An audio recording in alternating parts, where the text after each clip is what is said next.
Hey guys, today we're going to read A Pocket for Corduroy.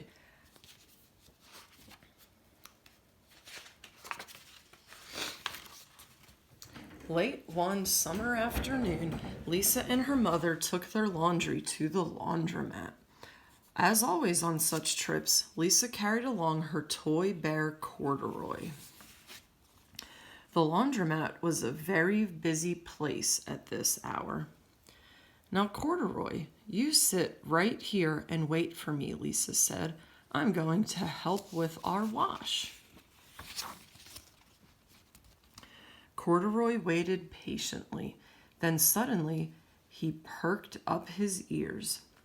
Lisa's mother was saying, "Be sure to take everything out of your pockets, Lisa dear. You don't want your precious things to get all wet and soapy."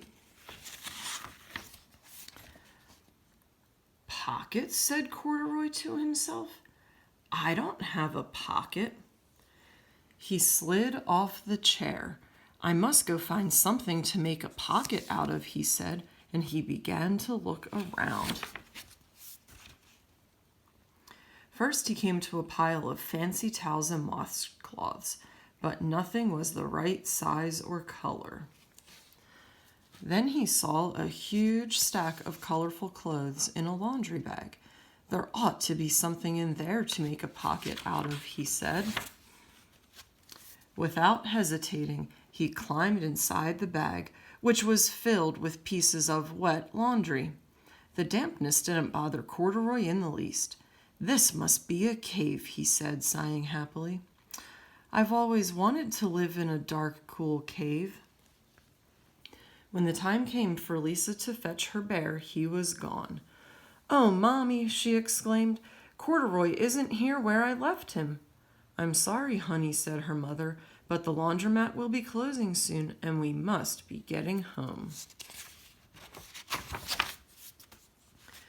Lisa was reluctant to leave without her Corduroy, but her mother insisted. "You can come back tomorrow," she said. "I'm sure he will still be here."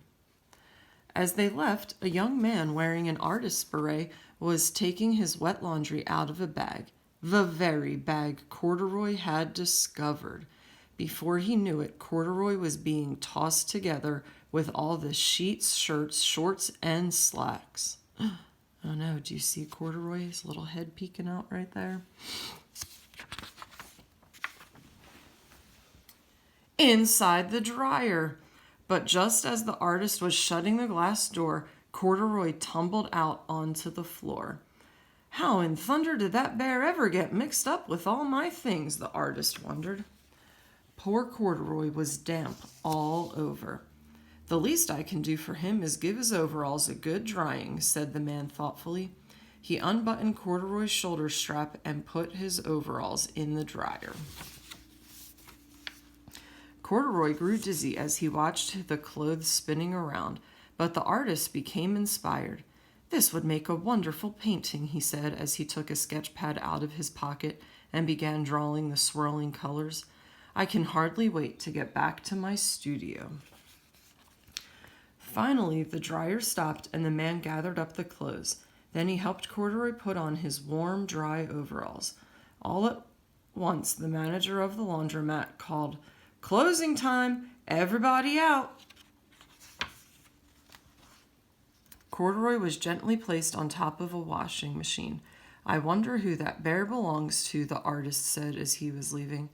"Seems to me that he should have his name someplace. He's too fine a fellow to be lost." As soon as the lights were turned off, Corduroy began to search again. He was surprised to see something white glowing in the dark. "Maybe it's snow," he said excitedly. "I've always wanted to play in the snow." He accidentally tipped over the open-lidded box, and suddenly he was covered with soft, slippery slope flakes. Gradually, Corduroy began to slip and slide. "Oh, what fun," he said with a smile. "I've always wanted to ski down a steep mountainside." He landed paws first in an empty laundry basket. "This must be a cage," he said, peeking through the bars. I've never wanted to live inside a cage like a bear in the zoo. But now Corduroy felt drowsy, and soon he nodded off to sleep. Next morning, when the manager came to open the door of the laundromat, there was Lisa waiting. I left something here yesterday, she explained. May I look around? Certainly, said the manager. My customers are always leaving things. Lisa was searching under the chairs in the back of the washing machines when she heard the manager call her. Is this what you're looking for, señorita? Yes, he's my best friend, shouted Lisa as she came running. She reached in and picked Corduroy out of the basket. So this is where you've been, you little rascal, she said. It's time I took you home. Lisa thanked the manager and ran out the door down the street, holding Corduroy tightly in her arms. I thought I told you to wait for me, she said. Why did you wander away? I went looking for a pocket, Corduroy said. Oh, Corduroy, why didn't you tell me you wanted a pocket? Asked Lisa, giving him an affectionate squeeze. That very morning, Lisa sewed a pocket on Corduroy's overalls. And here's a card I made with your name on it for you to keep tucked inside, she said. I've always wanted a purple pocket with my name tucked inside, said Corduroy as he and Lisa nuzzled noses. The end.